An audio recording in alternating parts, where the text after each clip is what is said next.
Amici, ben ritrovati, siamo alla 42esima mostra del Valdobbiadene Superiore di OCG Rive del Colbertaldo e Vidor. Siamo nella località Madonna delle Grazie e siamo in compagnia del presidente del comitato Mostre Vini, Andrea Mignotto. Andrea, ben ritrovato, si riparte alla grande anche quest'anno con un parterre di eccezione perché c'era presente regione, Europa, provincia, praticamente tutti a omaggiarvi di questo bellissimo lavoro, anzi del bellissimo lavoro fatto da tutti i volontari e da tutti i lavoratori nel territorio. Sì, esatto, il lavoro è un lavoro corale, è un lavoro che si fa insieme. Quest'anno a maggior ragione appunto la mostra è organizzata ufficialmente dal Comitato Mostra Vini e dalla Proloco di Colbertaldo, con cui abbiamo chiuso una collaborazione ancora più stretta, e per noi questo è molto importante perché significa comunque un riconoscimento alla presenza di tutte queste autorità, del fatto che comunque c'è molto interesse, c'è molta voglia di venire qui anche in queste occasioni tra virgolette ufficiali di apertura, perché questi discorsi, queste parole che si fanno insieme sono sempre dei punti di discussione, degli spunti per crescere, per confrontarsi, e per noi è fondamentale perché alla fine la mostra si fa per questo, la mostra si fa per promuovere un territorio, ma si fa anche per confrontarsi, per crescere insieme, e da soli non si va da nessuna parte. È stato detto più volte oggi durante i discorsi di apertura: fare squadra, mettersi insieme, avere le idee chiare. E noi abbiamo le idee chiare su quello che vogliamo fare, è portare qui le persone, perché una volta che si arriva qui in questi contesti, una volta che una persona cammina su queste colline, su queste rive, una volta che assaggia i nostri vini direttamente qua, capisce la differenza, capisce il valore della DOCG Conegliano Valdobbiadene.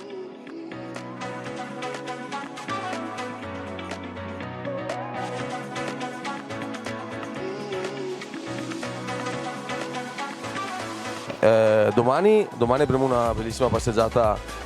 proprio che andremo a fare un percorso lungo le nostre colline, che culminerà anche con la visita all'abbazia di Santa Bona a Vidor, che quindi è un posto di grande cultura che di solito è sempre chiuso, ma che il Conte si apre proprio per permettere ai visitatori di passare, di vedere e di conoscere questo gioiello che abbiamo, uno dei tanti del nostro territorio, e poi anche andare a conoscere le cantine, perché per noi è importante portare le persone non solo a bere un bicchiere di vino, ma devono capire quello che c'è dietro, devono capire il valore di queste colline, ma devono capire quanto lavoro c'è dietro nelle cantine, quanti investimenti, quante persone si muovono per creare la qualità riconosciuta dalla nostra denominazione.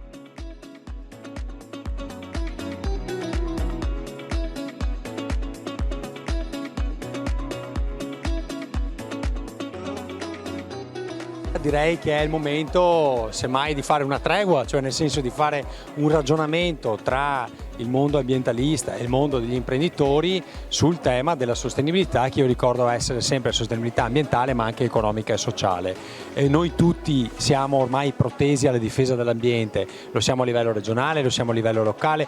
e i produttori stanno facendo dei grandi sacrifici per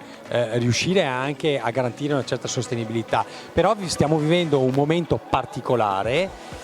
dove abbiamo questa fitopatia sul territorio, che è la flavescenza dorata, che ormai sta investendo non solo questi territori e non solo il Veneto, ma ormai mezza Italia. Ecco perché il Servizio Fitosanitario Nazionale sta facendo una riflessione anche sull'utilizzo di alcuni prodotti in deroga che non si possono più utilizzare per debellare questa fitopatia. Ovviamente con tutti i crismi della sicurezza, non a caso è il Ministero della Salute che deve valutare se accettare o meno, o con quale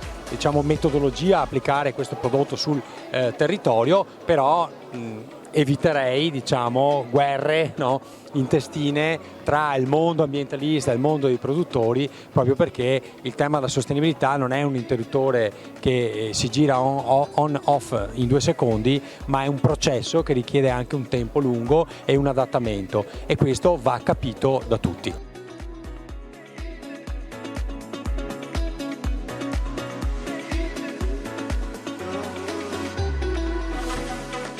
Guarda, proprio in questi giorni abbiamo aperto ben 10 bandi, 8 dei quali sono sulle misure agroambientali, quindi l'attenzione della Regione c'è, di tutto il mondo c'è, ma è anche vero che noi dobbiamo riuscire a garantire la produttività dei nostri territori, perché altrimenti a rischio è il prodotto in quanto tale, e una guerra di questo tipo rischierebbe di far sparire i vigneti, soprattutto nel territorio di Conegliano Valdobbiadene. Significa mettere in dubbio anche il tema del patrimonio UNESCO e quindi danneggiare anche il turismo, e questo farebbe male anche a tutto il resto della società che magari non vive di agricoltura ma che vive di altre cose e che rischierebbe di non avere più introiti.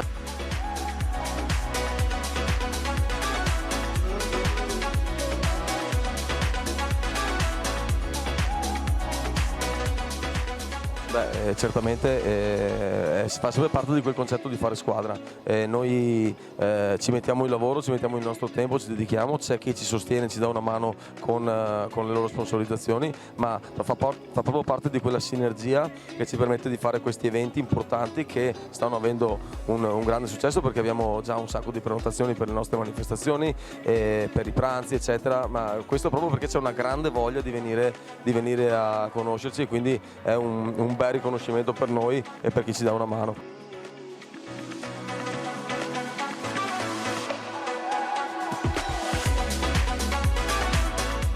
Sì, assolutamente, vi aspettiamo e vi accoglieremo qui nella nostra mostra del Valdobbiadene Diocesi delle Rive di Colbertaldo e Vidor, questo scenario magnifico di Madonna delle Grazie, e sono sicuro che quando verrete vi innamorerete del posto e anche dei nostri vini. Grazie e vi aspettiamo.